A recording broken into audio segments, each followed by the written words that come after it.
And I stood upon the sand of the sea and saw a beast rise up, rise up, rise up, rise up.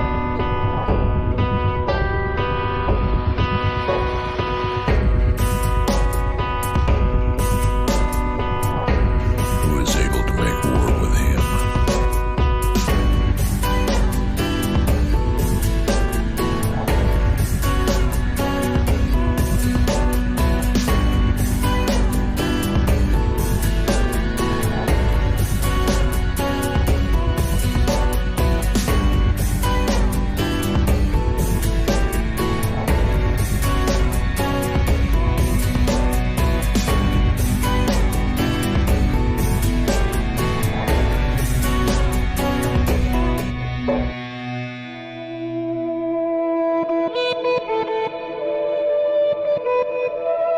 Good evening, everybody, and welcome to the Midnight Ride. My name is David Carrico, and it is my great honor once again to welcome each and every one of you into the Puritan Barn for the Midnight Ride with myself and John Pounders.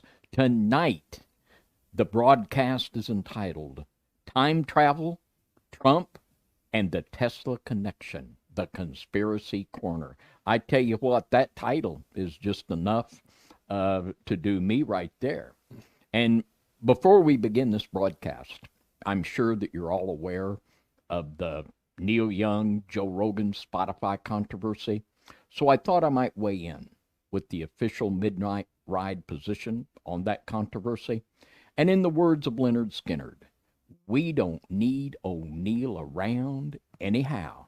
So wave bye-bye to Neil, because we are now live. What's up, guys? And tonight, I am the conspiracy cowboy, and that's right. This is a cowboy hat with aluminum foil, and we're going to be discussing a conspiracy that intrigued me and will intrigue a lot of you, and we're going to bring this full circle and just check it out. This is crazy, the crazy stuff, so be ready for that. And let us know where you guys are from in the chat. We love to hear that. That's so cool when I see that all over the world, man, all over the world.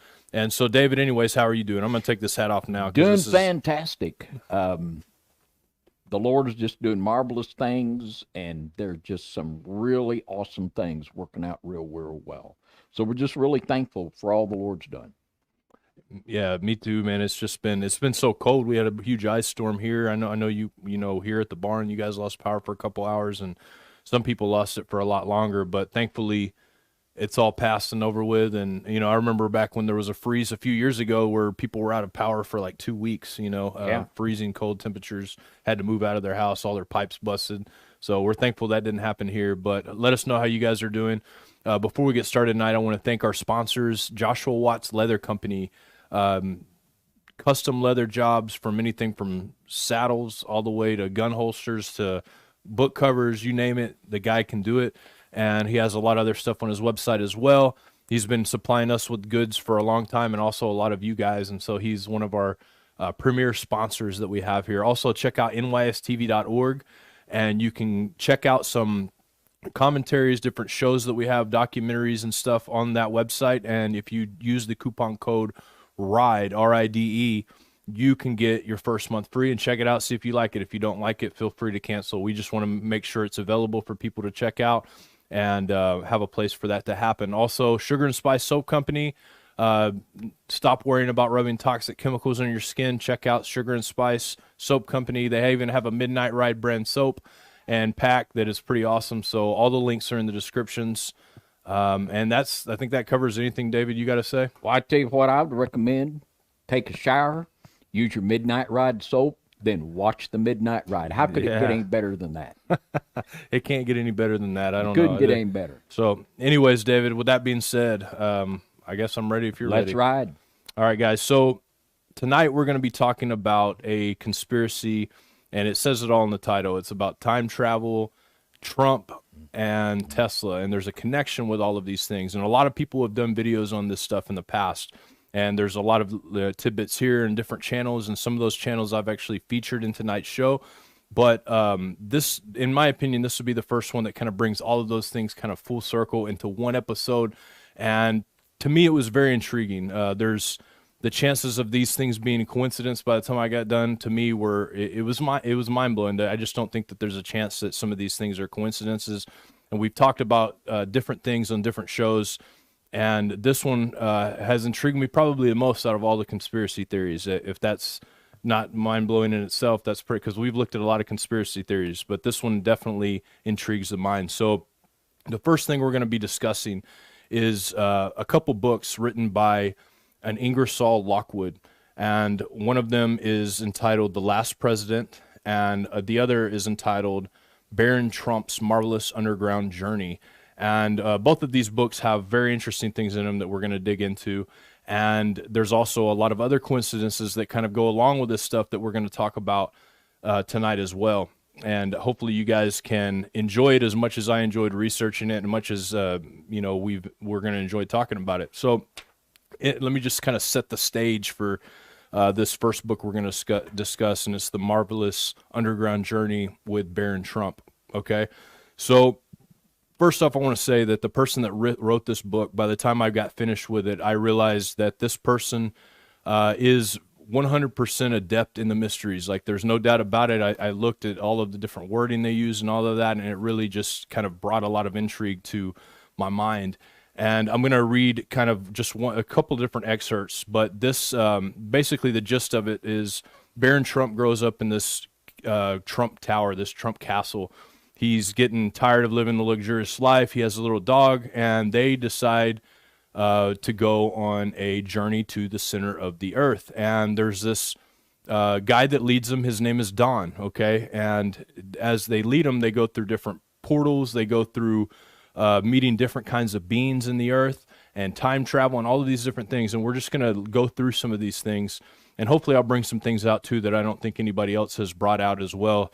This character known as Don being one of them. So in this book, and I've highlighted here in the book, and you can check this book out for free on the Library of Congress online, and you can also buy it for a few dollars. So it's pretty interesting. And so I'm going to start here at the top. It says, "It so happened at the time of Bogel's low spirits," which is his dog, that the elder baron had, through the kindness of an old school friend, come into possession of a 15th century manuscript from the pen of no less celebrated thinker and philosopher than the learned Spaniard Don Constantino Bartholomew Stephrolofage. I believe that's how you pronounce it. And I'm not even going to try to pronounce that last word. Maybe I will. Guarnerius Fum, commonly known among scholars as Don Fum, entitled A World Within a World. In this work, Don Fum advances the wonderful theory that there is every reason to believe that the interior of our world is inhabited. So this guy, Don Fum, so I looked up Don Fum. I tried to figure it out because it says that commonly known among scholars as Don Fum. And I know that the way that the mystery religions work is they hide their mysteries in etymology, they hide it in symbols, and they hide it in names. And so I looked into the etymology of these words. So the first word is Don, and Don actually means Lord, Master, Owner, okay? And so that's the first word, Don. The next word here is Fum, and this actually means to play upon a fiddle. So what we have here is the Lord of the Fiddle, all right? We have the Lord of the Fiddle, and I know that a lot of people can think of a popular song. The devil went down to Georgia. He had the fiddle. He was the fiddle player, right? He had the fiddle of gold. And this actually goes back even further to the Baroque period in the 1600s, and they have this Devil's Trill Sonata. You can read this. I'll leave this up here for a second, screenshot it, whatever. But this is an old concept of the devil being this fiddle player. And I think it goes back to some of the scriptures in the Bible that talks about, he was embedded with the strings and the pipes, and talking about the archangel and all of these different things. So this is our Don Fum. He is the Lord of the violin or the fiddle, and or master of the violin and the fiddle. So if that adds anything to this whole thing. So also we got in the book here, it talks about him being in a place called Castle Trump. And it says, "Yes, I understand thee now, faithful companion, and I promise thee that before this moon hath filled her horns, we shall once more turn our backs on Castle Trump, up and away in the search of portals to Don Fum's world within a world." And so another thing that I found interesting in here, and this is the family was originally French Huguenot, it says, okay? And in the end, by the end of the book, they actually come together in Germany and celebrate, which is where German roots are. But this is the Huguenot. So I looked at the Huguenot connection in the Trump family, and I couldn't actually find like a Huguenot connection. But what I did find here is that actually Trump Plaza, which is a place that is right in New Rochelle, is actually on Huguenot Street, which I thought was pretty interesting as well. And a lot of the genealogies that they list in the beginning of this book are actually things you can kind of look up. You can look up like where this family comes from, and obviously we know the things that it tells us in the book. And some of the names, you could probably dig deeper into the names and look at the etymology. I didn't do it with every single name. Like I could have spent probably 30 minutes on each page of this book kind of looking at the different symbolism in the things that it speaks. But what happens after this, they go to this place they call it the Giant's Well.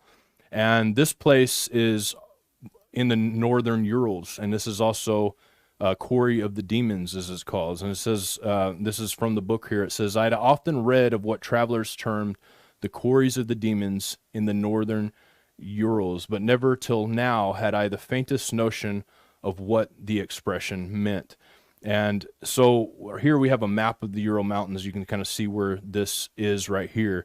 What I found interesting about the Ural Mountains when I was researching it is commonly referred to by Heracles that the Hyperboreans were connected to the Scythians, and how the Riphean Mountains were in fact the Ural Mountains. So there's this connection that leads the Ural Mountains to Hyperborea. And we've done quite a few shows on Hyperborea, and David, that we did some Book of Enoch that were really interesting as well, that talked about Enoch's trip to this place.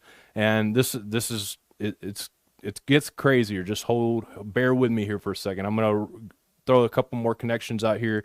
Then I want me and David are going to discuss a little bit, and then we'll kind of keep going. But I promise you, it only gets better from here. This stuff is just mind blowing to me. So right here in this part of the book, we have him going to this funnel.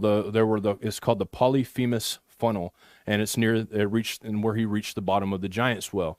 Now in this Giant's Well, Polyphemus, if for those of you that don't know what that is, Polyphemus is actually a cyclops mentioned in Homer's Odyssey. And so cyclops is another use for a cyclone in this, okay? So a cyclops, cyclone, they use that word for whirlwinds, okay? And as you guys know, we've talked about whirlwinds. David has actually kind of went into whirlwinds kind of a bit. So I want to play this real quick so he doesn't have all his notes in front of him like he did last time, so we're going to play this for you guys so that you can see it. And also our President Bush, when he was in office, when he was inaugurated, talking about the angel and the whirlwind. So here we go.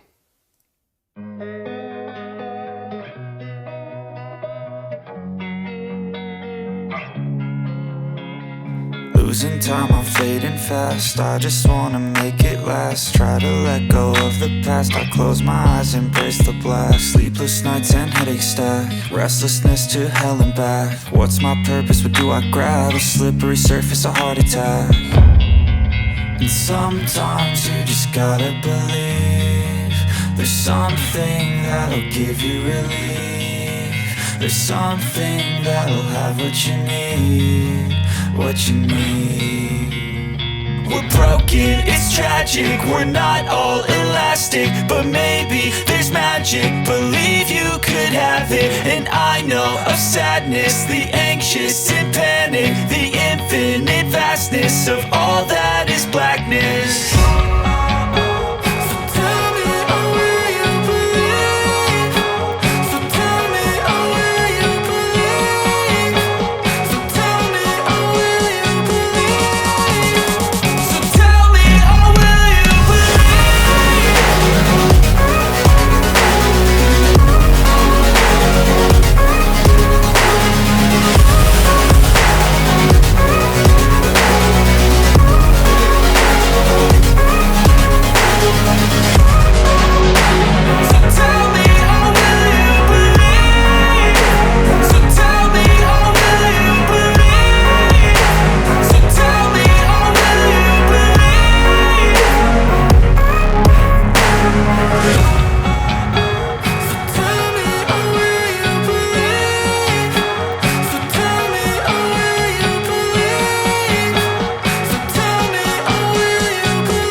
the fire. And I'm sure most of you are familiar with the vision that followed. So here we have this whirlwind. He's reaching this whirlwind that he calls this Eye of Cyclops, and he's getting ready to descend into the earth. And so I thought, when I heard the word whirlwind, obviously I know that in the scripture that is the term for the portal. And David, you heard in your own words, you describing these portals. What do you make of some of this so far, David? Well, the thing that, and for someone that doesn't believe in coincidence, this has just got my little mind going pitty-pat. And just think of the coincidence of mentioning the Trump Castle, the Trump Tower. And is it a coincidence that Mr. Trump's address in New York City is 666? Just a coincidence. Now, oh, man. And the Ural Mountain connection, now already we have a spiritual connection on the wrong side of things with Gog and Magog right there, with Tartaria, the Gomerian giants, all right there in that area in the Ural Mountains, the very beginning of the Caucasian peoples, and the obsession with the underworld. And Adolf Hitler was obsessed with the underworld. It was his goal to make contact with the people of the underworld to get them to breed with the German people to create the super race. And I believe that the final dictator, the beast of Revelation 13, he will be as obsessed with the underworld as Hitler was. So we see so many things already. They're just connecting, and the it's going ding, ding, ding already. Yeah. But wait, there's more. And we're going to talk a little bit about this portal and something that another YouTuber found really interesting. And I enjoy some of this guy's videos because he looked at like when I watched his videos, like, man, this guy saw some of the things I saw. Yeah. And just briefly on that angel of the whirlwind, that's right out of 3rd Enoch. That's one of the foundational Kabbalistic writings of the Zohar. Anybody that is schooled in that Kabbalistic mysticism, that's a message to them right there. They know what Bush is talking about there, coming through the gates. For sure. And this is going to be interesting, too, because this kind of throws a whole nother theory of time travel into the mix here. And I'm going to play this. This is a video clip from Enter the Stars on YouTube. And he's done a series of different videos on this subject. And so I want to play this, and I want to give him the credit that he deserves on that. So I want to check this. You guys check this out. We'll be right back. My despair upon finding the pipe of the funnel. Too small for my body. Now here's where things get interesting, because Baron can't fit through the portal. But watch what he does next. A ray of hope breaks in upon me, full account of how I succeeded in entering the pipe of the funnel, my passage through it, Bulger's timely aid, the marble highway, and some curious things concerning the entrance to the world within a world. So, the rocky sides of the Polyphemus funnel were apparently as well polished as those of any tin funnel that I had ever seen hanging in the kitchen of Castle Trump. So, making fast my tackle and taking Bulger in my arms, away we were sliding down the side with the line passed under my arm for safety's sake. It was nearly 100 feet to the bottom, for I had measured off the full length of my line before I had come to the apex of this gigantic cone. So, down through the portal. And this is where we begin to see clues of things that might relate directly to what is happening right now. Now understand that the electric universe was in its infancy in the year 1890 in the real world. And so we have Baron entering this coil pipe. I guess it's a tin pipe, maybe. And of course, coiling is one of the main components of the electric generator. But he gets stuck and he can't go any further. Now that could be a reference to a magnetic polarity, that magnetically he could not pass through. So what does he do? He wraps himself up and he smears black lead all over his body so he can, quote unquote, fit through the funnel. Now, as we read this, understand that lead is diamagnetic. In other words, it repels magnets, powerful magnets, which is exactly what you would need to slip through a magnetic portal, right? A coiled wire. Think of the copper being coiled the way it was. Let's read this. It was tight as I could bear and changed the slip knot into a hard one. Then, having made the other end of the line fast to the side of the funnel, I proceeded to wind myself up, as housewives often do, a big sausage, to keep it from bursting. This done, I set about rolling in the black lead until I was thoroughly smeared of it. There was now but one thing more to do before dropping myself into the pipe, and that was to make fast the weight to my feet. It was no easy task, wound up as I was, with my arms lashed down against my body. But by the use of the slip knots, I finally accomplished the feat, and sitting down, put my legs into the pipe and drew a long breath, for I felt as if I was skewered up in a straitjacket. Bending down, I called out for Bulger. So he sent Bulger down first. Bulger went through okay because he was a small dog. And then here he comes with this technique that he uses to slide down through this pipe. So he's successful by wiping this lead all over him. So, what is this about? Well, lead is diamagnetic. And basically it repels magnets. Here's actually a video on, I think I have a video here on it. Here it is here. Let's play just a part of this. Hi there. That's the brass and the lead. This guy takes this Copper. So geode, no, I'm sorry, not geode, a neodymium magnet, which is a very powerful magnet. So that's the aluminium, then the brass, then the lead, and then the copper. And the G-clamp. You'll see it goes slowly over the aluminium, then quicker over the brass, a lot quicker over the lead, and then it slows down again over the copper. And that's because of the different electrical resistivities, the electrical resistance. The copper has got the lowest resistance, then the aluminium, then the brass, and then the lead. And the lower the electrical resistance, the higher the current. The higher the current, the stronger the magnetic field that's produced. So, was Baron smearing this lead all over his body? Was this magnetic in principle? You have to ask yourself. I believe it was. I believe that they were describing a magnetic type of electrical interface that allowed him to get through this portal.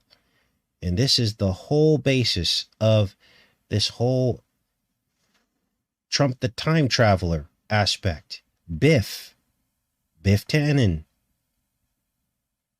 Back to the Future. There's some kind of technology where they're opening portals. So that kind of sums that up, David. Any thoughts as you listen to that?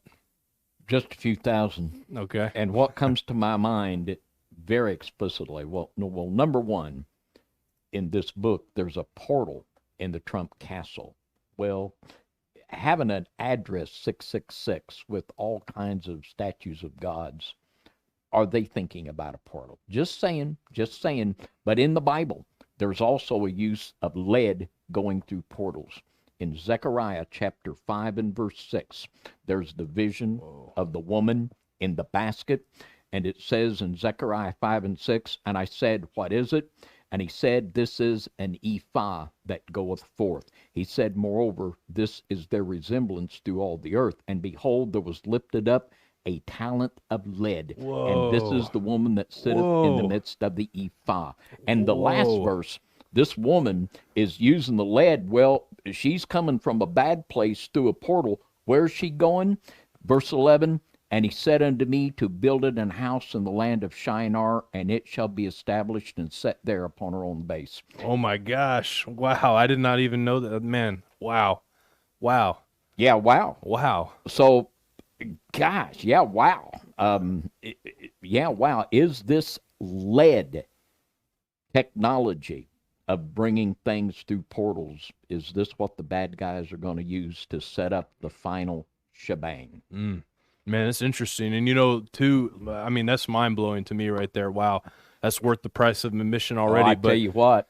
But think about the way that they've outlawed lead and paint anymore, you know, keeping magnetism from entering into your home and all of these different things. I mean, there's something there. Yeah, they don't even want lead and pencils anymore. No. No lead paint. No, lead is just evil, evil, evil. Well, maybe that's hindering them, or I don't know. I mean, but it's just I don't believe in coincidence. I think that is 100% solid that they're using lead in their technology of going through portals and dimensions. Yeah, and the fact that they're using graphene inside injections as well. You know, what is there to that? That's crazy. Oh, yeah, gosh. But it gets weirder, so we're going to keep going a little bit weirder here, a little bit deeper weirder, unless you got something else to add to that. No, I'm... Okay, so as he goes through the portal, the first thing he finds, he's in this black tunnel, and all of a sudden he sees these tongues of fire, okay, and these Sees the what? he sees tongues of fire that are Tongues or lighting tongues? tongues All of right. fire that are lighting up a cave, and these are the things that are emitting these tongues of fire, this reptilian race. And he says there's like 10,000 of them as he starts seeing their eyes glow, etc. That he goes down into this portal, and at the bottom of the portal. And it even gets weirder from here. So next it talks about these mica men, and I'm going to read this passage here, a couple of these here, just because I want to set the stage for what we're talking about here. It says, "Yes, sir, stranger," he said in a low musical voice, "thou art indeed of the land of the Mica Minkies, the mica men, in the land of the transparent folk, called also Goggle Land. But if I should show thee my heart, thou wouldst see that I am deeply pained to think that I should have been the first to bid thee welcome. For know, sir stranger, that thou speakest with Master Cold Soul, the court depressor, the saddest man in all of Goggle Land. And by the way, sir, permit me to offer thee a pair of goggles for thyself, and also a pair for thy four-footed companion. And now, dear friends, I must okay. So first off, they're in this place called Goggle Land. You talked about Gog Magog. It also reminds me of Google a little bit. And for some reason, they got to put these goggles on when they enter into this place. And I did a little bit of digging on these mica men, and mica is actually and I'll explain that here in a second. But I want to read this here first. And it says, "And now, dear friends, I must explain that by the laws of the Miccaminkis, each man, woman, and child must wear in their garment a heart-shaped opening on their breast directly over their hearts with a corresponding one at the back. So under certain conditions, when the law allows it, each may have the right to look at his neighbor's hearts and see exactly." And it goes on to say, see what their heart is, see like how their heart is, what they're talking, you know, what they're doing and all that, and etc. So I went in and did a little bit more research on mica, and mica stones are actually in heart chakra. Mica stones have to do with the heart and the circulatory system of the heart. And so you have these shimmering, transparent people with a hole in their garment cut around their heart, which I thought was pretty interesting, because it also describes in this book as this being this kind of electric place down underneath the ground, to where electricity is down there, and that's kind of how they reside in this electricity. They're always talking about the earth, you know, like you guys have to live on the earth and worry about the sun and worry about the cold and all of that. It's horrible for you guys down there, kind of, you know, expressing to Baron and his dog that they shouldn't have to deal with such things. And there's this Queen Galaxa that's in charge of all of this area, and it's this beautiful place underground. And what I thought of, David, when I heard about this kind of electric thing with these transparent beings, I thought of the verse in Luke 10:18 where it says, "And he said unto them, I beheld Satan as lightning falling from heaven." Now, my question is, if they reside in electricity, if this is something, I want you to expand on this. Hopefully you can give me a little bit more insight into this. But if they are able to react within electricity, then what are we doing up here that maybe is trying to allow them to once again come up to the surface to be able to rule up here on the earth? You know, that was my thoughts. What do you think, David? I'm interested to hear. Well, in the book of Enoch, chapter 44, it states that the judgment upon some of the fallen powers was that they were to remain in the form of lightning. This is the actual form of some of the fallen powers, according to the book of Enoch.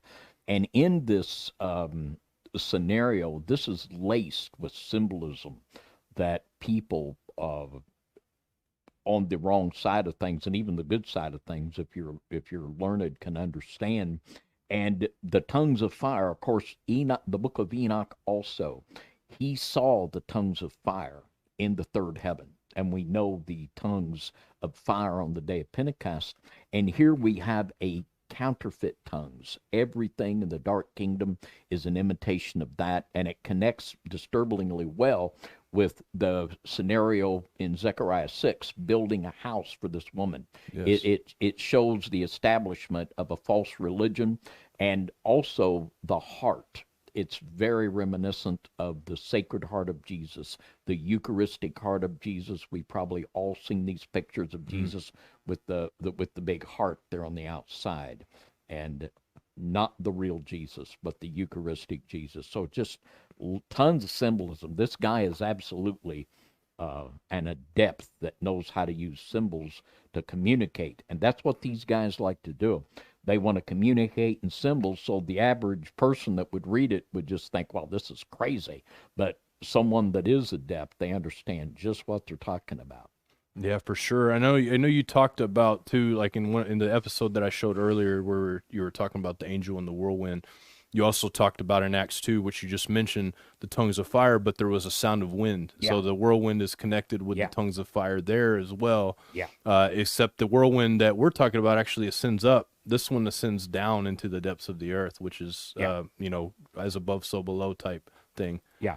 And I believe totally in the biblical cosmology. I believe we have three heavens, and I believe there is an underworld that is so much going on there. We've talked a lot about that in the recent Midnight Rides. And there are portals that connect our earth and our first heaven with the second, third heavens underworld. And this is how we understand all of the spiritual world. I'm just totally convinced of it. And when we start thinking about all of these other things, quantum physics, and I think there might be something to quantum physics on the dark side of things, but understanding that we have three heavens and earth and underworld connected by portals, I think this is exactly the way we understand what's going on in the good realm and the dark in the spiritual side of things. Yeah, it's interesting. In this book, before we move on to like the connection with Tesla and Trump and all of that stuff, in this book, it also mentions that he's the first of his kind to actually enter into there, and that there'll be visitors from here on out. You know what I mean? Like, so that there's going to be yearly visiting going on to this place. And of course, we know kind of what's been happening. You talked about the Nazi connection with them, doing everything they can to make it to the depths of the earth. And so, and this was written, I guess, about 1900. Yeah, late 1800s. Late 1800s. Just a few years after that, Crowley brought Iwas through the door. That's through right. The portal. Yeah. Just a few years after this. Yeah, and this kind of gets into what we're getting ready to talk about, this portal, and we're gonna bring up the man Tesla because he does tie into this in a very real way in all of this. So this is a quote. He says, and this is the knowledge, we're going to discuss the knowledge he was talking about. He says, lock up this cosmic knowledge in a safe for 1,000 years until man is ready for it. And this is what we're talking about here. So this is something that Tesla said, and we've talked about this a little bit in other shows, because Tesla was all about tapping into what the Germans would have called the Vril, what some called the Aether, some call the Prana, depending on what religion you are. But this is from the Sanskrit, which is one of the most original terms for this, other than that I know of. This is like the oldest mention of this electric universe comes from the Vedic text, which is written in Sanskrit, which is an Aryan text. So let me just read what Nikoli Tesla has to say about that. He says, all perceptible matter comes from a primary substance or tenuity beyond conception, filling all space, the akasha, or kasha or luminiferous ether, which is which is attacked upon by the living, giving prana or creative force, calling into existence in never-ending cycles all things and phenomenon. And, you know, if you read a lot of more of his writings, he claims that basically everything that he received invention-wise actually came from this luminiferous ether, or this prana that he talks about. And I have a video here I want to play too that kind of just shows the connection to Tesla and the Trump family in a real way, and then we'll kind of discuss from here, because this is really interesting. So here we go, guys. When Nikoli Tesla died suddenly in 1943 in a hotel room in New York, there was a lot of intrigue, since he was so brilliant and worked on so many important things like motors and x-rays. A lot of people were worried that his unreleased work would fall into the wrong hands. So the FBI got involved, and they just released 65 pages worth of documents surrounding that intrigue in response to a FOIA request from Muckrock. Apparently, Tesla's good friend Blois Fitzgerald told the FBI that Tesla told him that he had actually finished a revolutionary type of torpedo, which he hadn't told anyone about yet. And Fitzgerald said that Tesla also told him he completed a working model of a death ray and had hidden it in a lockbox in New York. Adding to the intrigue, Tesla had a relative he didn't like very much, named Sava Kasanovic. Kasanovic was from Yugoslavia and had connections to the Axis powers, according to a New York Times source in the documents. And apparently Kasanovic was at the hotel on the night of Tesla's death and searched the lockbox. He ended up taking a few pictures only, apparently, nothing major, but still, the intrigue swirled. So just to make sure they didn't miss out on Tesla's death ray, the FBI decided to have an expert thoroughly look over all the stuff Tesla had left behind. That expert was an MIT engineer who had worked for the government on stuff like radar research, so they trusted him. And that MIT engineer was none other than Donald Trump's uncle, John G. Trump. So Donald Trump's actual uncle was the person to inspect Tesla's supposed death ray machine. For real, you can't make that up. Now, to me, that's pretty funny. I mean, maybe that's why Trump's so confident when it comes to bragging about our military and bossing other countries around. Maybe his brilliant scientist uncle saw some secret plans of Tesla's that the president nephew now knows about. From New York, I boarded a plane to Boston to find Dr. John Trump of the Massachusetts Institute of Technology. Dr. Trump was now retired from the company he founded, High Voltage Engineering, but he agreed to meet me at the company office the next morning. In the spring of 1943, Dr. Carl T. Compton, who was then president of MIT, asked me to go to New York and examine the effects of Nikoli Tesla. These were contained in an upper floor of a warehouse somewhere in New York City. And I spent a good deal of time examining one by one the papers, the books, and various other memorials that he had accumulated.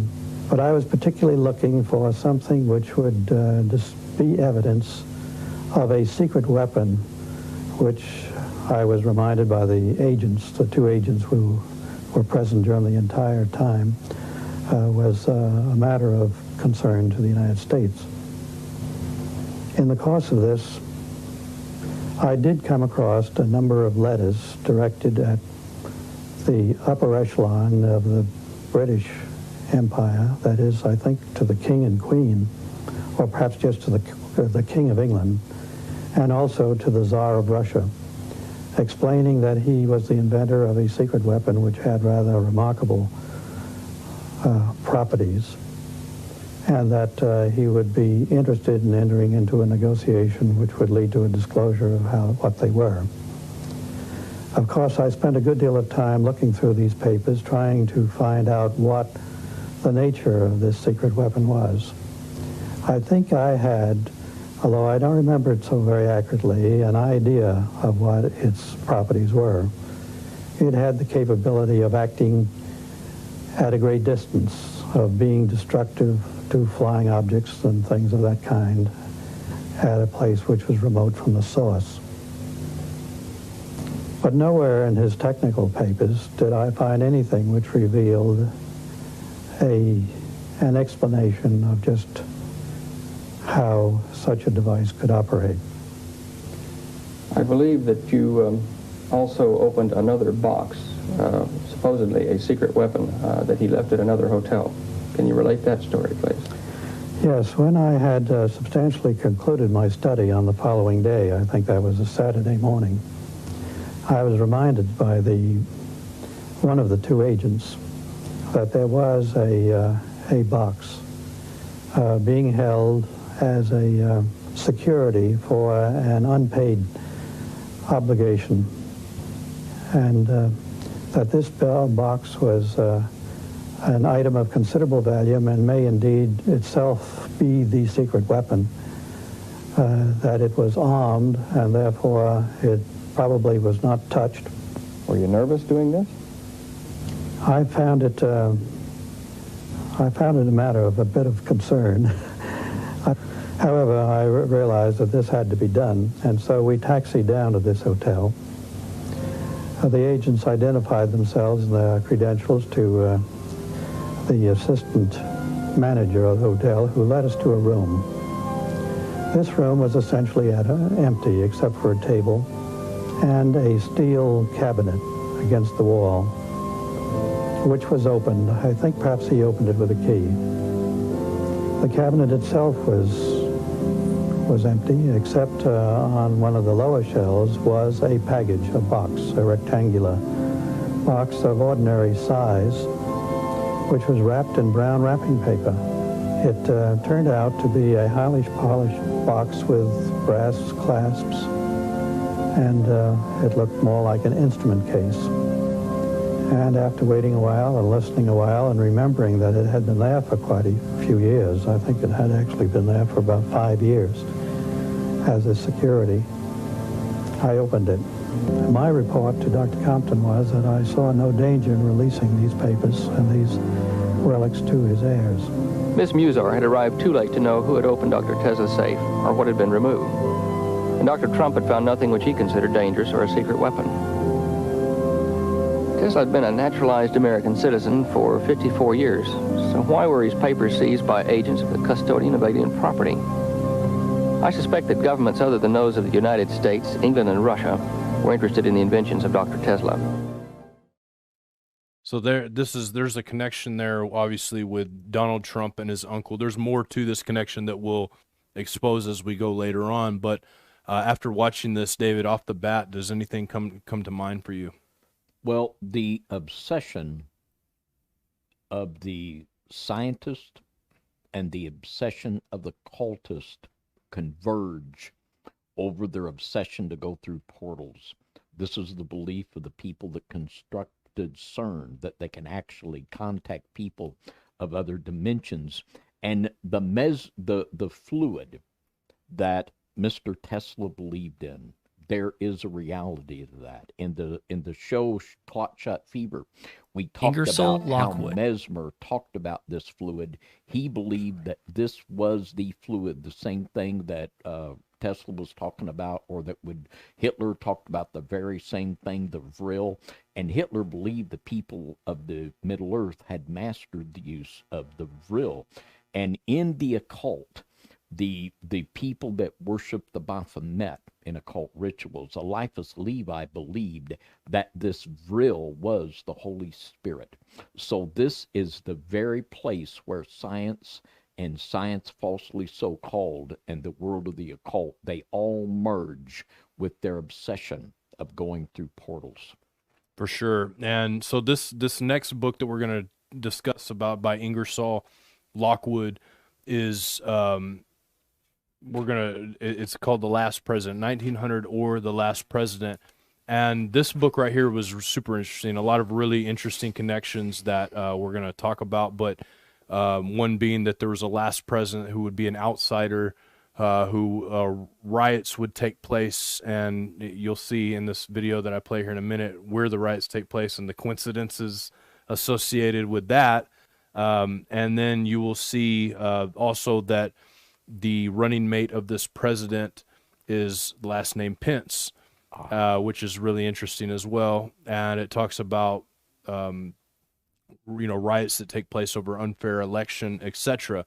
And so it gets better, man. Trust me. It's just really crazy. But we're gonna watch this. This is so crazy. Check this out. Ingersoll Lockwood, I believe is how you say it. Ingersoll Lockwood. The 3 books focus on a character named Baron Trump. Note That's Donald Trump's son's name. The 3 books that Mr. Lockwood wrote were 1, Baron Trump's Marvelous Underground Journey, written in 1893, 1900, or The Last President, written in 1896, and The Travels and Adventures of Little Baron Trump and His Wonderful Dog Bulger, written in 1890.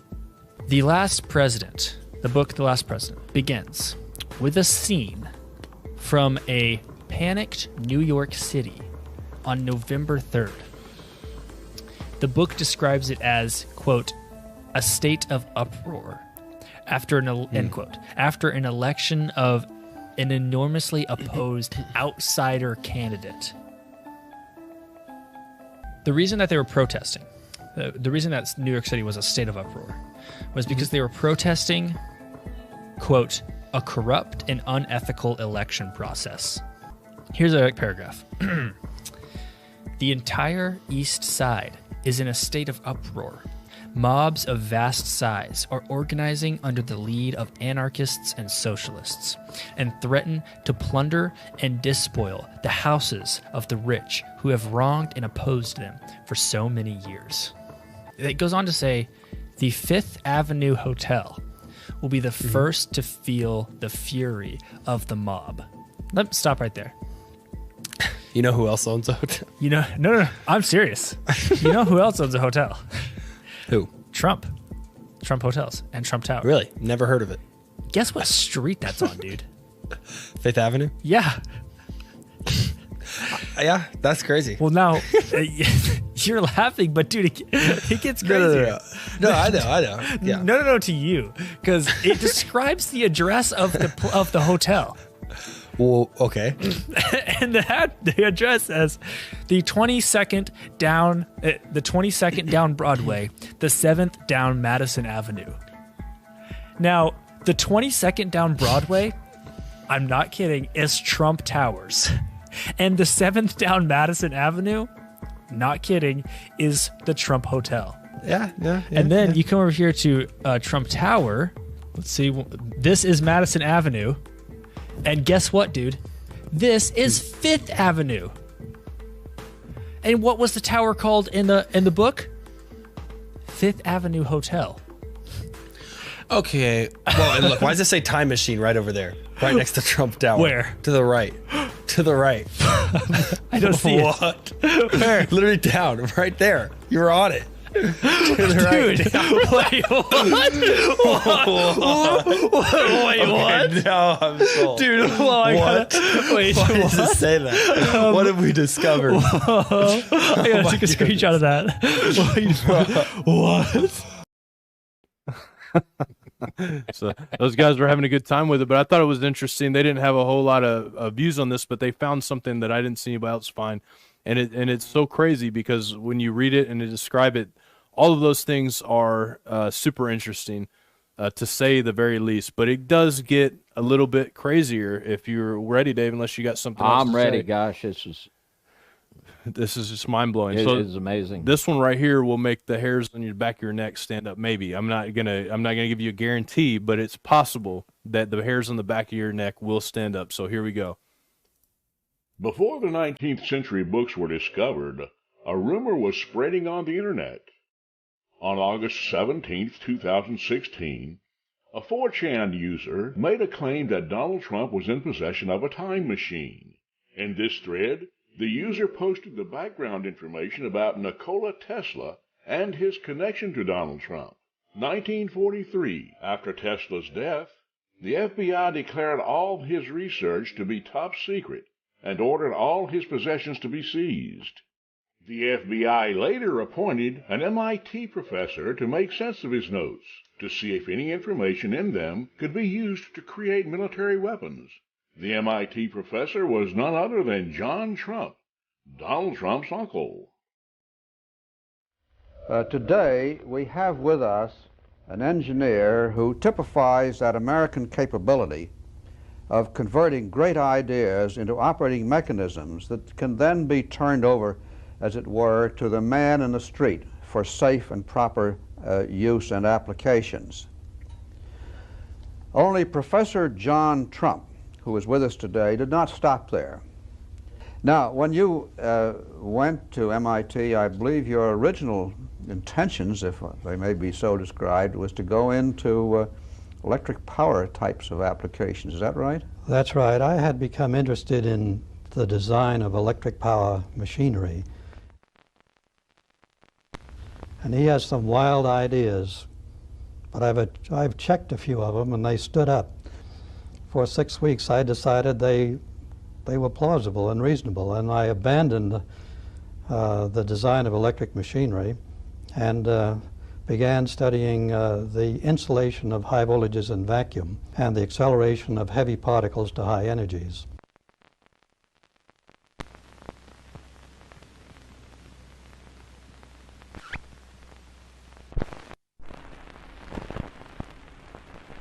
My uncle explained that to me many, many years ago, the power, and that was 35 years ago. He would explain the power of what's going to happen, and he was right. We now know that Tesla was interested and experimented in wild ideas such as wireless electricity, Wi-Fi, free energy, anti-gravity, invisibility, and even time travel. After Tesla's death, John Trump went over Tesla's notes and utilized his discoveries to develop the first million-volt X-ray generators for rotational radiation therapy. Although John Trump thought Tesla's time machine was possible, it could not be created using the technology from that era. John Trump later died in 1985, but not before leaving Tesla's notes to his beloved nephew, Donald Trump. Around at the same time, Trump was using pseudonyms such as John Miller and John Barron in partial homage to his uncle. Old spokesman, as the Washington Post headline writes, may be that it's been such an open secret for so long it's hard to believe that anyone is still questioning it. What's your name again? John Miller. And you work with Barron? Yes, that's correct.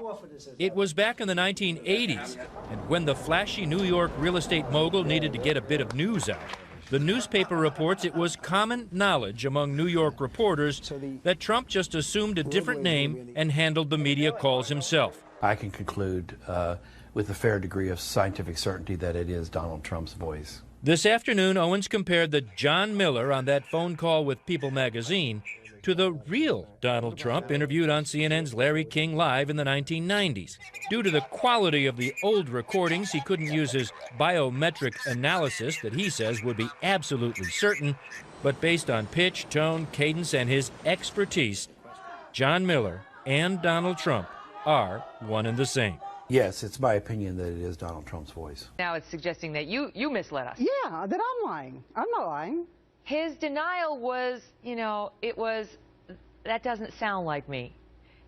It's interesting, because if somebody called me up and said, did you call and pretend to be your own PR person, I would say, no, I never did. I have never done something like that, ever. I wouldn't say that doesn't sound like me. Right.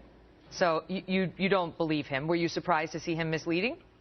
No, I'm not surprised to see him misleading. Of course not. I mean, I would probably be a little shocked that, this came into my life.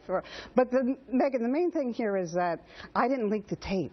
And there were two people on the conversation. Wait, you taped it because you're a reporter doing your job? Yeah, and I lost the tape. Were you the only one with a copy of the tape? Yes. When did you lose it? Back 25 years ago. Could somebody have stolen it? No. It was in my house, and then I moved apartments. So who else would have had a copy of the tape? Donald Trump.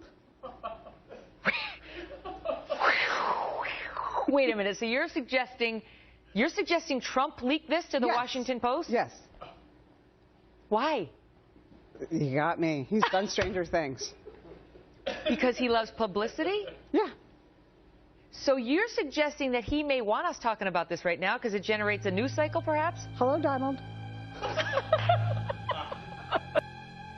These names would be exposed during his 2016 presidential campaign run. However, there was another pseudonym Trump used that isn't well known. John Titor. Titter in particular is of special interest to this conspiracy. Oliver, welcome to the show. Thank you very much. Okay, Oliver, just give us an overview of who John Titor was. Sure. John Titor, actually, I just took a look at the calendar, and it's going to be exactly 10 years ago, November 2nd, that somebody claiming to be a time traveler from the year 2036 went on a series of internet forums claiming to be a time traveler. And they offered to answer questions. They talked about the future, about technology, how time travel worked. And for a period of 3 months, this person answered questions, and then they announced that they were going to leave. And this is March of 2001. This person announced that they were leaving, and they were never heard from again. And I think the reason why we're here talking about it 10 years later is because a lot of what this person said people feel has come to pass. Talking about the physics and the technology and the politics, we're here and I'm here because some of the things that this person said sure made it sound like they really were who they said they were, a time traveler. Making claims as early as November of 2000 to be a time traveler from the year 2036. Titter spoke of events that happened in his native timeline onto an obscure internet discussion board, posting several warnings for personal reasons. Answering questions directed toward him, he even posted several pictures showing the instruction manual and the time device, manufactured by General Electric, in the back of his 1967 Chevrolet. There are rumors he even faxed messages to various radio hosts like Art Bell of Coast to Coast AM, warning of the impending future. He spoke of terrible events that would occur from early 2000 through 2012, leading to war. He did not name Islamic terrorism, but mentioned that a skyscraper would vanish in New York. Not speaking specifically because the timeline was often in flux. But one of the predictions that this person made in the fax, he said that in New York, there's a skyscraper missing. He says, where I'm from in my time, there's a skyscraper that's missing. This is 1998, so 9/11 had not happened here. So a lot of people point to that as John trying to signal that, hey, I am who I say I am, and you're not going to realize it until the year 2001. BuzzFeed dug up an old quote from Donald Trump talking about a large-scale terror attack 19 months before 9/11. In his 2000 book, The America We Deserve, Trump wrote, "I really am convinced we're in danger of the sort of terrorist attacks that will make the bombing of the 1993 Trade Center look like little kids playing with firecrackers." Trump also mentioned the mastermind of the attack, writing, quote, "One day, we're told that a shadowy figure with no fixed address named Osama bin Laden is public enemy number one, and U.S. jet fighters lay waste to his camp in Afghanistan. He escapes back under some rock, and a few news cycles later, it's on to a new enemy and a new crisis." Trump. Wait. Yeah. Mm-hmm. Okay, hold on a second. Mm-hmm. Is this really Trump before 9/11? Have you read this? It's 2000 in his book. Are we making this? Did you make this up, Mika? I don't know if that guy was a time traveler or not, but everything he said about that machine is true. And maybe only 20 people knew about it because it was a marketing issue at the time, that they didn't want people to know that the machine was that versatile because then it would have diminished their business. So they kept that under wraps. So at the time, there was only about 20 people that knew that this machine could do it. And, apparently John Titor was one of them, or he really was a time traveler. So that right there, like when I saw that, I was like, what do you say to that? What do you think? What do you think, David? I mean, I want to hear your thoughts on it. When I heard it, I was like, mind blown to the max almost. Well, this is amazing, and as so many midnight rides, this is going to be one I'm going to have to go back and listen to over and over. The things here are beyond any kind of realm of coincidence, and right now, the way I look at it, I don't believe in time travel, but what I do believe in is predictive programming. And I think the devils have to do it. In Matthew 10:26, fear them not, therefore, for there is nothing covered that shall not be revealed, and hid that shall not be known. And I believe they have to tell ahead of time. They're under a spiritual law. I don't think they probably know that, but they do that. They're compelled to do it in books. And here we see predictive programming in a book before we've seen it in so many movies. But these coincidences are just beyond the realm of any kind of a coincidence. So if it's not time travel, which I can't accept, I would have to believe that there are very, very powerful dark entities that are wanting to create and fulfill a scenario. I agree. Just wait, though. There's more. Oh, so my. There's Oh, more. my. There's more. I And tell you what. And after this, like Oh, couple man. things, I'm gonna let you guys ask some questions and stuff. But I mean, we could go on. There's so many things in this, so I'm just gonna go through this one real quick. Now, this is Casey from Enter the Stars hit on this, and this is what triggered me to look into it a little bit. But on the Amazon reading, it says Baron Trump's marvelous underground journey is the Gulliver Travels for our time. Now, if you remember Gulliver's Travels, he's taken up in a cyclone as well into this portal that puts him in this cave. And there's interesting connections with this that this guy pointed out. And I just want to watch this. We're going to check this out because it is really, really cool, to say the least. So here we go. The artist that did the background scenes in the 1939 Gulliver Travels film, he also painted the patio at Mar-a-Lago, Thump's Florida mansion. And here are some images from that particular painting. Here it is right here. This is actually from the dining room, but this was probably likely, this mural was likely also painted by the same artist. His name is Louis Jambord, and as you can see, it is a scene of a shipwreck, which of course was the central theme in Gulliver's Travels. Now, Louis Jambord, this artist, this is actually the dining room, one of the dining rooms from Mar-a-Lago. Louis Jambord also painted murals for Edison's Hotel and the Tesla's Wyndham New Yorker. So there are some connections here, aren't there? Portals, magnetism, electricity, funnels, spirals, nested realities, and worlds within worlds. The first thing I want to do is show you what I found in a particular movie called Gulliver's Travels, because I wanted to see if there were any other theatrical remakes of Gulliver's Travels, because the original one was from 1939. Sure enough, I found the remake with Jack Black in it. This was from 2010. Many of you will remember this film, Gulliver's Travels with Jack Black.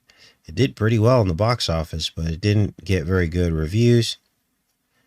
And I found some stuff in there that was just pretty crazy, because it's all about portals and funnels and spirals and everything else we've been talking about. So let's take a look at this. What you're going to see are clear depictions of Shiva, the destroyer. Shiva also opens portals, okay? And that's why she is pictured at CERN. There's a giant Shiva statue, because that's exactly what they're trying to do there, is open up portals to hell. So it's kind of interesting that this would appear in Gulliver's Travel. Let's take a look at this. There it is right there. Shiva appears. Now, there's a whole plot line to this, and we're not here to really get into Gulliver's Travels, the movie with Jack Black in it, but I wanted to show you some of the symbolism from the film. As just before he goes off on this journey to the Bermuda Triangle, which again is another portal, to write a story, to be a travel writer, to impress this girl. right? But he has really no idea what he's doing because he's just a mailroom clerk. Wow. I am so impressed, Gulliver. I had no idea you were such a good writer. So here is your column basalt tree stump symbolism, these twisted portals that once reached the heavens, but in this case it is a water spout, a water funnel, and this is what draws Jack Black into this portal and how he ends up in the land of Lilliput.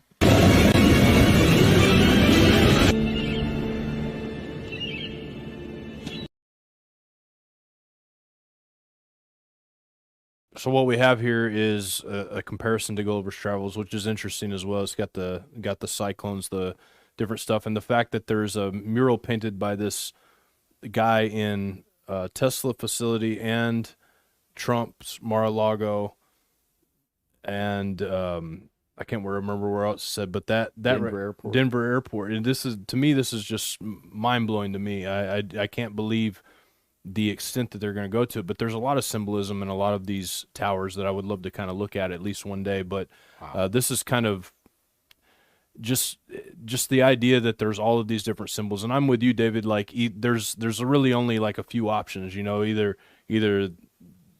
Trump or his son's a time traveler is one option. Another option is predictive programming, which is what I would tend to believe. I mean, you have these entities that have been around for thousands of years.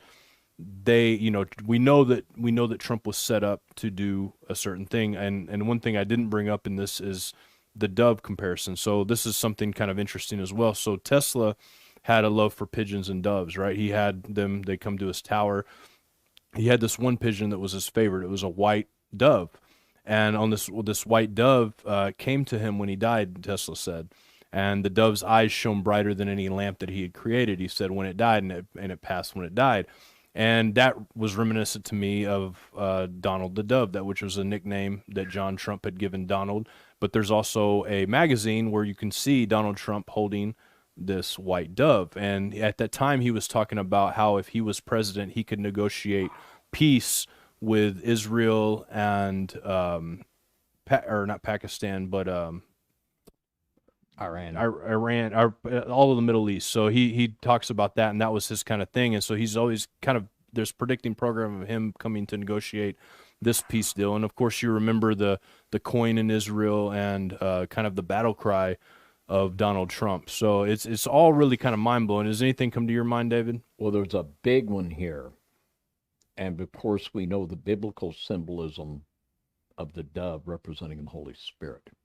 We see in this picture Donald Trump holding the dove, and absolutely the Luciferians believed that this real force was the Holy Spirit. Yeah. The universal magnetism of the snake swallowing its tail. Yeah, the dove is always like classified as a spirit throughout all mythologies. Yeah. I mean, and Hitler believed if he could control the vril, he could control the world. It's scary. It makes me want to say, who is this guy, Donald Trump, really? Yeah, and That's what it makes me want to say. That's what it makes me want to say too. Like, it really does, because there's so much, and of course, he is running again this next time around. We know that. His son Barron, which I don't want to bring his child into it. I don't know how old the child is, but he's like 6'8" now. Really, like 6'8", big tall boy, apparently very smart, and kind of described as this Barron Trump, like anxious to get out and do different things and all of that different stuff. So it's interesting, to say the least. But a couple verses, David, that I wanted to bring up, because I thought with all of this in light, it kind of brought up some verses in Daniel, and I wanted to just kind of read them and get your take on these things, because this really boggled my mind. There's not a whole lot of different conspiracy studies that kind of boggle my mind, but it really made me think deeper into all this man Trump and everything that's going on. So this is one of the verses here, and it says, "And he shall speak great words against the Most High, and shall wear out the saints of the Most High, and think to change times and laws, and they shall be given into his hand until a time and times and the dividing of time." And the reason this struck my interest, because it has this times, and dividing of times in it. And in Daniel 8:23-25, it says, "And in the latter times of their kingdom, when the transgressors," I'm going to pull this up so you guys can see it, "when the transgressors are come to the full, A king of fierce countenance and understanding dark sentences shall stand up, and his power shall be mighty, but not by his own power. And he shall destroy wonderfully, and shall prosper and practice, and shall destroy the mighty and the holy people. And through his policy also he shall create craft to prosper in his hand, and he shall magnify himself in his heart, and by peace shall destroy many. He shall also stand up against the prince of princes, but he shall be broken without hand. And I didn't know if to you any of those things have any kind of resemblance. Now I know I've heard different commentary, and we've talked about the time, the times, and the dividing of time, but do you have any insight into what, if that could be talking about it, or this understanding of dark sentences could be any reference to this?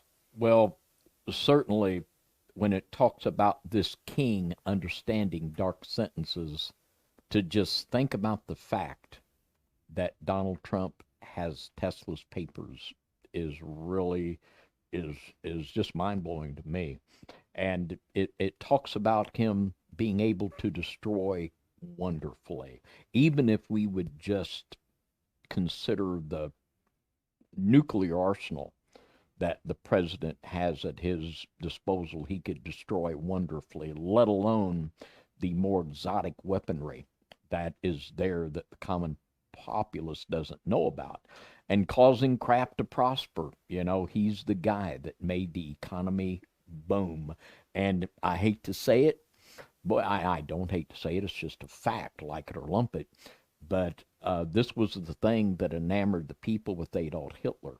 The Weimar Republic was in a horrific depression. People were starving.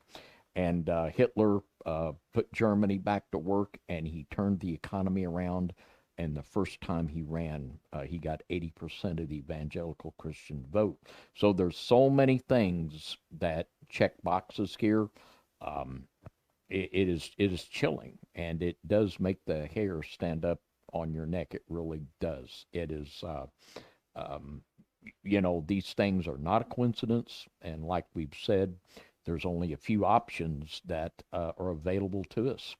And it doesn't look good for Mr. Trump being someone sent from God. It looks like it could be quite the opposite. Yeah. I mean, there's so much here to unpack, and so much to be seen yet, right? You know, this is one of those subjects that, you know, I had looked into when the book first became popular. Looked into a little bit, but I usually like to kind of take a step back. Instead of, you know, reacting on each little thing that comes out, take a step back and look at the overall picture and kind of bring it all together. And doing that with this really brings to light a lot of different things. And I'm thankful to have been able to do it. I know that, you know, we're going to be taking questions from you guys in the chat, so make sure you put your questions in caps so they'll catch my eye better in the chat. But before we get going, I want to do what we call the Pounder's Pound, and that's where you pound your like button like you've never pounded it before, because this helps us in the algorithm. It tells YouTube that this is a video you guys want to see, right? And so do that for us, guys. I'll say, man, this went fast. I can't believe it's over yet. I know. And I tell you what, this is one I'd have to pound hard on. I think this is one of my favorite rides of all time. This is, I mean, this has got me going, and I know it does our listeners too. So absolutely, pound away. Well, that's awesome to hear from you, David. Let's count it off. Here you go. 1, 2, 3, boom. Boom. Thank you guys so much for doing that. Now we're going to take some questions from the chat, questions or comments, and we're going to go do that tonight. And like I said, we said, we appreciate you guys listening. I mean, it is, you could be doing anything, but you're here with us, and we really, we don't take that lightly. So and hearing that from you, David, it's one of your favorite rides. That's pretty cool, because we've done a lot of rides and we've had a lot of crazy stuff. This is definitely one of the wildest ones, and definitely worthy of the conspiracy cowboy hat here. You know, the tinfoil hat going on here. Absolutely. So here's our first question here, and I might miss some of them, so if I miss it, just post it again. Cruel Kilgore says, what do you guys know of Project Looking Glass and the ties to Trump? Do you know anything about Project Looking Glass and the ties to Trump? I don't. I don't either, but I would definitely going to look into it since you mentioned it. One thing I didn't mention in the show, too, is that Tesla, before he died, was working on an experiment in 1943 where they were cloaking invisibility on a carrier in the ocean. And a lot of people went missing after this experiment. A lot of people died from this experiment, but they were successful and able to do this according to that. And also the Philadelphia experiment and all these things were in play at the time of Tesla's death. And from what I could gather from several sources is that Tesla actually died in a Trump hotel owned by the Trumps, which is interesting as well. And so I don't know what to make of that as either, but that's pretty crazy. So I will look into that though, because that does Project Looking Glass. I'm gonna have to write that down. Definitely not. Dick Richards says, thank you, God bless you, love you both in Jesus' name. We love you too. Thank you so much. Yvonne asked, this is not necessarily related, but who is the army in the book of Joel? What do you think, David? I know you know this one. Yeah, and the army in the book of Joel is not the good guys. And, you know, a lot of people, they want to claim to be Joel's army. But, you know, these are the army that is released from the pit in Revelation 9. So, yeah, and you that's know, the short answer on that. There's so much more we could say there, but not the good guys. And I think that's what they're trying to do. Like the way this book kind of read out, it was like these entities down there were basically trying to convince Barron of how wonderful it is down there, as opposed to up there, and because of certain issues, you know. And we know like some of the issues were the sun and the cold and stuff, and we know that global warming and blotting out the sky and stuff like that is on the agenda of you know, the weather suppression, weather control of the elite. And I did a teaching entitled Donald Trump and Joel's Army, and it's on our Brighteon channel, on our FOGC Brighteon. And I went into the people like Rick Joyner and Todd Bentley and a lot of the people that call themselves Joel's Army, and the movement, the pro-Trump right-wing movement, they called themselves Joel's Army, which biblically is the army from the abyss. So man, that's a, you know, that's a chilling thought. And I'll just say this, and I know, my goodness, I realize the zeal that, you know, the zeal for the Trumpites is as strong as the zeal for the left-wingers. But as anyone listening to us knows, we've not been a fan of Donald Trump, and I'd say right now, after this show, I have more leaning to think that it's really, really the bad side of things with Mr. Trump. I mean, it is just chilling to me. Yeah, there's no doubt about that. I mean, it is chilling. The implications of what all this could mean could be very chilling. And sorry, here I got to skip down here a little bit. Okay, so the next question is from Brian and Debbie McCartney, and I can already tell you I haven't, but I'm going to read this question anyway in case some of you guys want to research this, and I know I will later as well. They say, did you research Trump's ants and the Hebrides revival? Have you ever researched that? I have not. That's not something I've ever heard of, but I will definitely check it out. Brian Hawthorne says, do you think he chose the name Barron Trump for a reason in the story? And I think that if he's aware of this book, I think he did. Like, I think that's definitely something that he would do. Let's put it this way. If this guy is trying to base his life off the book, he spent a lot of money to do it, to get his hotel on those same exact spots, to get a tower in the same exact spots, naming his son after this character. I mean, it's possible, but that's a lot of money, and like the chances of somebody being able to achieve that are astronomical. I mean, based on a book, and also having to be a billionaire as well. Yeah, and I think maybe it could very well be true that Mr. Trump is aware of these books and is trying to pattern things in his life after them. And I think it's also very true that there could be very powerful dark forces aiding him. Just the possibility of aligning those pieces of real estate, like in the book, I mean, that's just off the chart, improbable to ever happen. It's just absolutely amazing that happened. Yes.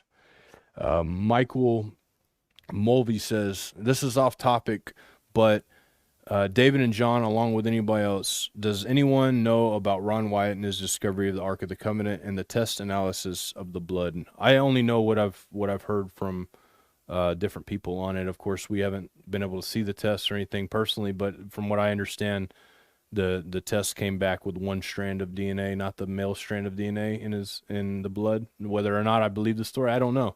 You know, it's interesting. There's definitely a lot of interest around Ron Wyatt's work that I've seen, that he did some pretty interesting stuff. You know, his we have friends that are connected to his wife, and I mean, he believed pretty much all of what he said. I believe that. Let's leave it at that. Joel Sandritz asks, he says, is it possible that there's a connection between all of the satellites going up and them trying to open portals? What do you think, David? Well, I know satellites are not what they tell us satellites are. And it could very well be a connection with that. We're being lied about so many things. Satellites is just another one of those. They're definitely up there, but I believe they're definitely not what they claim that they are. So since this is the big thing that I believe underlies the convergence of science falsely so-called and the occult, I think it's very, very likely that that's the case. Yeah, I think so too. Definitely. I mean, I think that the only way some of these beings can reside in this area, there has to be some kind of grid, you know, like at least it's possible. You could assume that from the stuff you read about this. I mean, why are they underground if they're so powerful? Why are they, you know, lasting underneath in the ground? Just like with Hitler's army, they talked about these huge giant race of super beings. Why are they hiding themselves in the ground if they can't, you know, there may be a reason they can't come up. And there's also Indian legends over in the Grand Canyon area where these men that had shining eyes took them under the ground during the flood into the Grand Canyon area. And there's actually a place there that only the Indians can go, that is where this portal supposedly was that took them down into the earth. So there's lots of stories that are revolving around this stuff. But I think the possibility that they need a grid in order to interact. I'm gonna take this hat off. This thing is cool and all, but it gets, I don't know, it felt like it was getting a little heavy for me. So I don't know, I put too much aluminum foil on there. But yeah, I think that there's a real possibility of that too, man. It's crazy. I don't even know where to, you know, I don't know everything about science or anything like that, but I believe if something is electric, then there's a reason that they're going to put up a grid. And I think that there's evidence, and David, you showed a lot of this in one of the shows that we did on Enoch, I think, or on the Midnight Ride, where it looked like the placement of a lot of these pyramids and stuff on ley lines had to do with an electrical grid at the time. Yeah. So, yeah, I believe we had an antediluvian civilization that had communication all over the earth, travel all over the earth, and a power grid over all of the earth. Yeah. Yep. I think I agree with that. I mean, that's what it looks like for sure. So Andon 333 says, I think Elon understands Tesla's work. What do you think? I think that either understands it or may have gotten some of the patents from Trump. The fact that he named his company Tesla is an interesting thing. And we were talking a little bit too about the Tau, which is the T, the Hebrew T, or in the Greek T, the Tau, and what that means in reference to all of this. And it's interesting because the Trump's first name starts with T, Tesla's first name starts with T. The Tesla logo for the company is a giant Tau symbol with a pentagram in the middle. And you had a book, David, I think you still got it over there, about the Tau, and it was interesting what it talks about, because in the Bible it does talk about the Tau being a mark that separates the good from the evil, but also other things, and I'll let you read that. I think it was in that Ezekiel book you have over there. Yes, and I'll give the biblical text here in Ezekiel 9 and verse 4. And the Lord said unto him, Go through the midst of the city, through the midst of Jerusalem, and set a mark upon the foreheads of the men that sigh and that cry for all the abominations that be done in the midst thereof. We should be more concerned about the mark of God than the mark of the beast, by the way. But this is Daniel Block's commentary on Ezekiel and his commentary on that text. He says, those who exhibit this response, that of sighing and crying over the abominations, are to be marked with a taw on the forehead. Taw is the last letter of the Hebrew alphabet. In the archaic cursive script, it had the shape of an X or a cross, a form that remained essentially unchanged from the early stages of the evolution of the alphabet until the adoption of the square Aramaic script. It is preserved to this day in Western scripts as T. This taw, placed on the foreheads of the most visible sign of the body, was to serve as a distinguishing mark to separate the righteous from the wicked. Like the blood on the doorposts of the Israelites, houses on the night of the Passover, Exodus 12, and the scarlet cord in Rahab's window, Joshua chapter 2 and chapter 6. It was a sign of hope. However, since an ancient custom, the taw also served as a mark of ownership, the possibility that this mark represented Yahweh's signature, his claim on those who were citizens of the true kingdom of God, deserves consideration. So this, to me, when I hear you say that, and when I hear that commentary, it states as a taw being a mark from God, but it also states a taw being a mark of ownership for slavery. Which I believe that there's obviously two marks mentioned in the Bible. There's the mark of the beast, and then there's the mark of God, which people are marked with God. So it's really interesting that that symbol is the chosen. And of course, he's going to say, well, it stands for Tesla, and it probably does. But the way it's actually formed, to me, I thought was pretty interesting. In a pentagram. Yeah.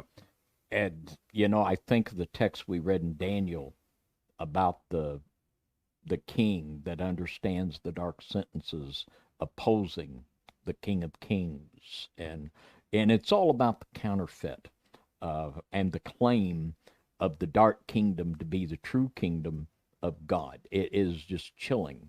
It is just very, very chilling and disturbing when you start to connect these dots, because they're not coincidences. Yeah, and it's what's the disturbing thing about it too is that from all outside appearances for people who are hating evil, which, we all hate evil. And of course that automatically we hate the left-handed path. The left has always been associated with evil, and almost in the Bible, the left hand of, what is it called? The left hand of iniquity or something along those lines is quoted several times as being evil. And you have the left-handed path, and we know that the left-handed path is doing horrible things.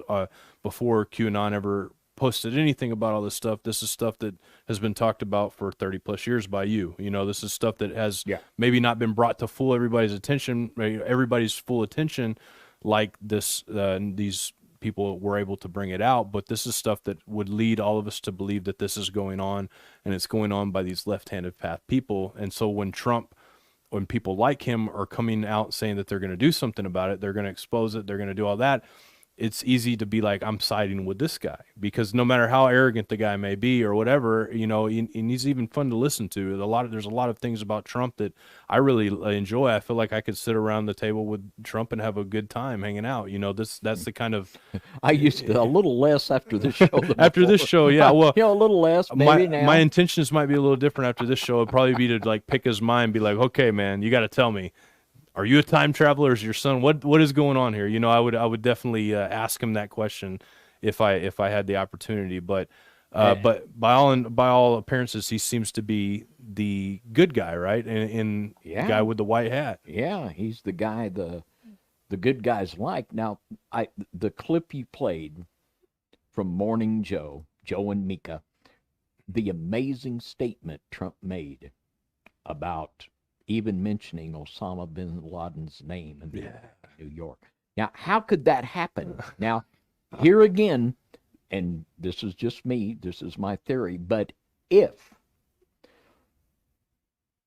Mr. Trump is in communication with dark powers, they could have very easily told him what they were going to do.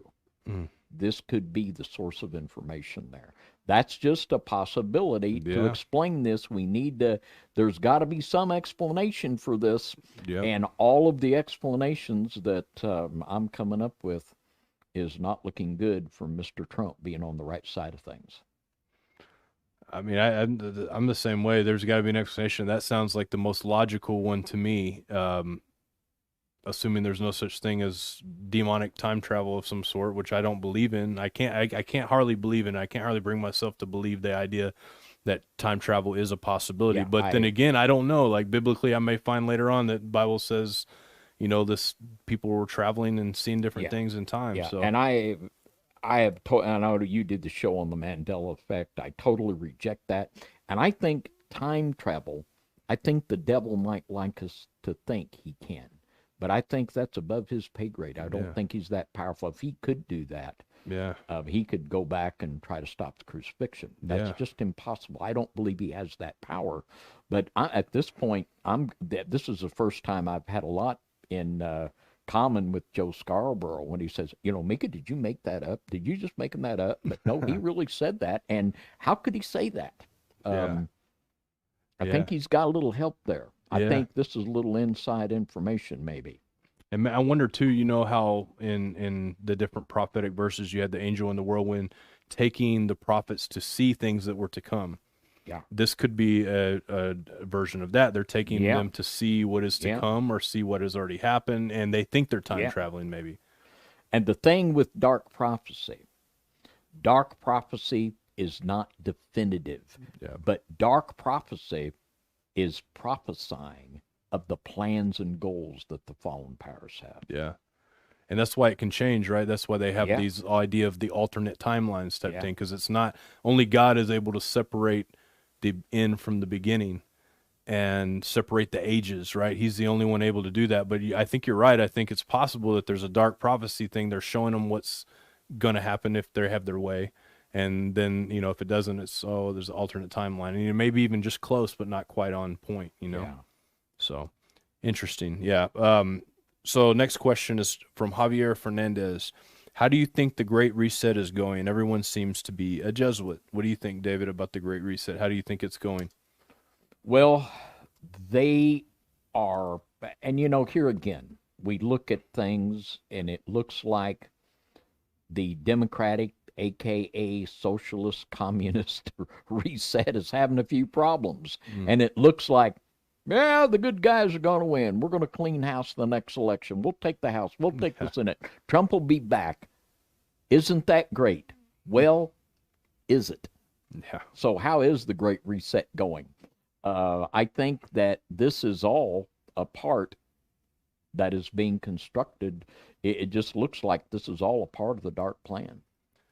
Yeah, it really does. I mean, I don't know how else to say it, how else you can get around that. So the next quote is, or next, I guess, comment is this, and this is something we touched on a little bit, but the man who wrote the Trump books also wrote an occult book. Yeah, he did. And there's no doubt by reading what I read from him that this man was one of the most adept in the occult that I've ever seen out of any like fictional writer, even the people that did Lord of the Rings or a lot of these movies that are directly related to this stuff. This guy, in almost everything he writes, there's a code. And I went through several pages painstakingly seeing them over and over and over and over again.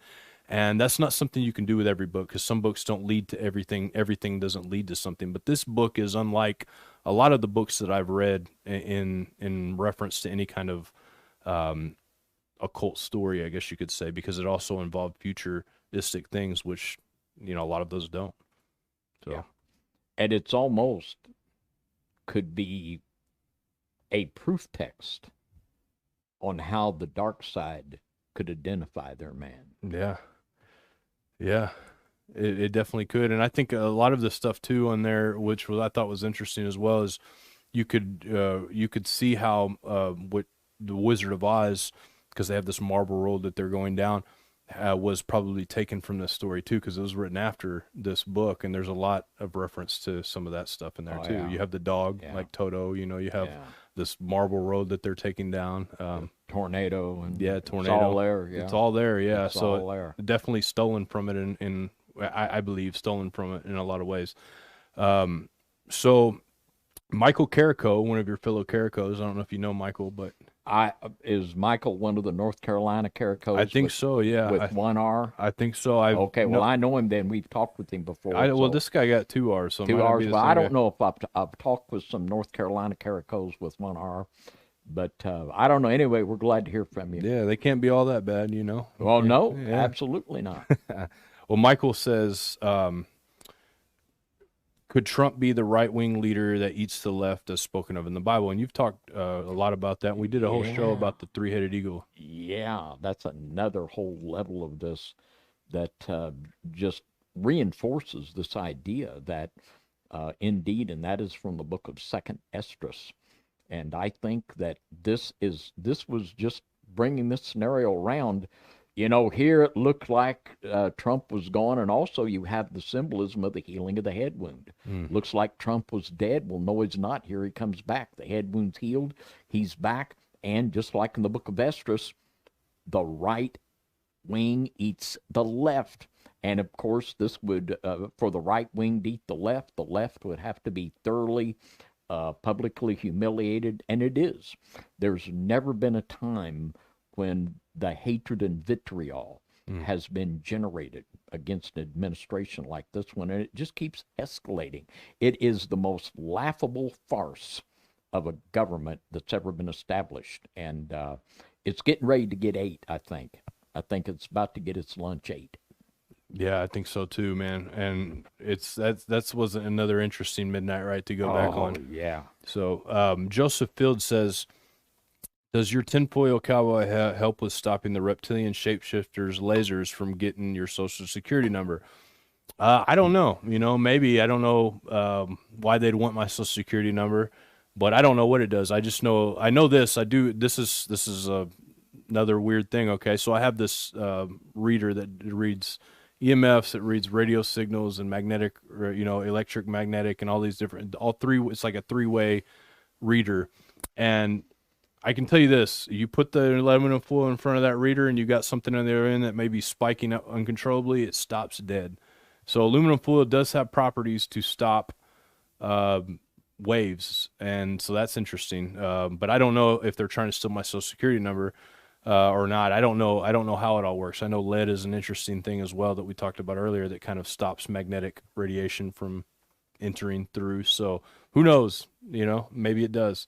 Marvin from Aloha, he says, aloha from Maui, John and Dave. And so, what's up, Marvin? Thank you for your shout from Maui. Marvin. Would love to be in Hawaii one of these days. I know that it's a beautiful place. Maybe the Lord will call us to do mission work to Hawaii. Wouldn't that be cool? That'd be all right. Well, our luck will get Haiti or something. So no, no, it's all good. Either one would be fine. But Chris Morin says, could the mark be the same as the mark of Cain, as it was set to keep people from killing him? What do you think, David? Well, just like this text that we read tonight in Ezekiel in the commentary, it shows protection and it shows ownership. And in Genesis 4, verse 13, I believe, or close to that, the mark of Cain was to protect him from being killed. And the same way here, the mark and the seal, we see in Revelation 7, the sealing of the Israel of God before the tribulation time. This is what we want to really, really be concerned with. And I don't imagine that the angel put a physical T on the mark of the foreheads of these people that anyone could see, but there was a spiritual mark there. And it talked about the people that sigh and groan for the abominations. And it makes me think again of last Midnight Ride. We had Mr. Trump there waving the rainbow flag. Does that make you say, go, go, you're God's man, or does that make you sigh and groan for the abominations that, what could be more fitting than opposing the Most High God, as the prophetic scripture said there in Daniel? Amen to that. The next question, and we're only going to do 2 more here. Josh Daniel says, what about Kim Clement's prophecies about Trump? David, what do you think about this prophecies about King Clement and Trump, and what do you think about those? I have read them, but it's been so long ago, I can't really remember, so I'm going to have to pass. and from what I remember about the prophecies, I can't remember a lot about it, but I do remember the kind of scope of it is he's going to lead, I guess, a revival in all of these, or some kind of revival. I think if this is the same prophecy that I'm thinking of, now I could be completely wrong. I could be thinking about somebody else.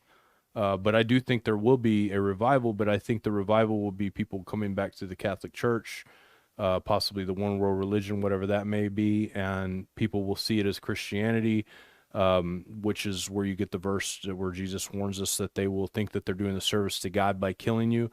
You know, people like that are these evangelicals, Catholicism.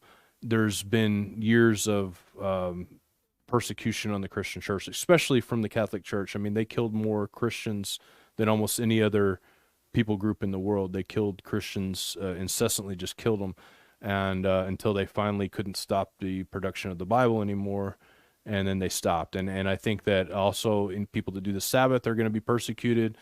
Daniel talks about the abomination that causes desolation, and if you read in the book of Maccabees, which is a non-canonical book but still got some very interesting history, some of the only history you can find during that temple period, it talks about the abomination of desolations, and one of the links to the abominations of desolations was the ability to not keep the Sabbath, right? That was one of the things that was there. So there will be a tie to that, I believe. And do you think Trump's going to keep the Sabbath? Probably not. And also the eating of pork, you know, all of these different things, that not just the eating, but the sprinkling of the blood of pork on the altar. And we know there's a lot going on with that. I mean, you could go on for hours talking about the genetic manipulations and the idea of mixing pig and humanity together. You know, there's a lot there. So what about you, David? I mean, what do you think when it comes to the idea of a false revival? What comes to your mind? I think there's going to be a true revival among the Israel of God that has separated itself from the harlot church. There will be a phony revival that will go on in the 501c3 churches, and Satan will want people to think that that's a real revival and have people get involved with it. And as I think, as I remember, there was something very off about Kim Clement's prophecy. And also, we talked about there was a prophecy from a Messianic rabbi down in Oklahoma or somewhere. And I know we played this clip back during around election time. And it said that Trump's meetings were going to turn into evangelistic services. And it's like these prophecies are off, but it's like this might come true, but the timeline's wrong, you know. And it looks like these are all pointing to the same program that a spiritual force is trying to bring about. Mm-hmm. And it's chilling to me. It is just chilling to me. And I really hope that people that are wrapped up in this political solution are going to realize that there's not one, that there's a huge, huge deception going on here. Mm. So true. Now, this is a question from Tim Morgan. He says, didn't Jesus say not to trust in men? And of course, the answer is, of course he did. Me and John did a whole show last week about an hour-long show about that, and we've talked about it many times. You're never supposed to put your trust in men ever, at all. So there you go. Anything else to add to that, David? Big amen. Big amen. So I just want to say thank you guys for listening. Make sure you guys subscribe if you like this content. Hit the like button. Go over to FOJC Radio. Check out their stuff over there. Go to nystv.org and check out content over there. Check out our other channels and our friends' channels and all that different stuff. You see some of them in the chat tonight. Cutting Edge, Truth Radio Show. David just did a Rumble episode with Dan on Truth Radio Show. Make sure to check that out, as Dan is banned from YouTube for right now. And, you know, just thank you guys. I mean, we couldn't do this without you. We're thankful to do this. And we hope that we see you guys again next week. Yah willing, we will see you guys next week. David, roll us out, man. Well, I tell you what, John, you blew my mind tonight. Excellent job. I mean, this is a 10 on the Richter scale for me. Cool. This is something that I love it, man, and I know you all did too. And, man, what can you say? But Thank you, Jesus. And I think, the Lord will do nothing except he revealeth his secret unto his servants, the prophets. And I think that there's something big for us here to really pray and meditate about. And with that, a big thank you to our Midnight Ride audience for loving the truth and being willing to seek it out, for going down this journey with us of seeking the face of God, understanding his mysteries, and preparing ourselves to be a light for him in these last days. God bless you all. So with that, high five and good night, everybody. We will see you next Saturday night, 10 p.m. Central, on the Midnight Ride. High five and good night, everybody.